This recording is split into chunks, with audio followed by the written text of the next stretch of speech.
Alam mo, nung bata pa ako, parang ang simple lang ng mundo.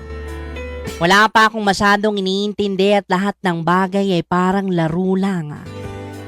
Yung mga tipong ang mga problema ko noon ay kaya kong lutasin ng konting iyak. Tapos kasamang yakap ni nanay.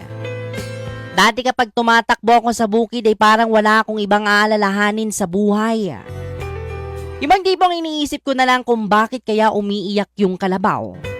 O kaya bakit parang cotton candy yung mga ulap. Ang sarap balikan ng mga panahong iyon.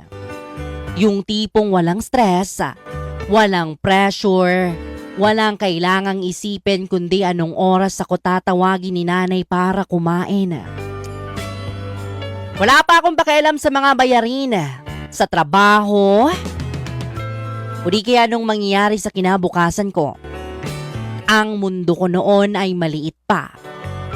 Nasa loob lang ng bakuran namin o minsan hanggang sa mga bundok at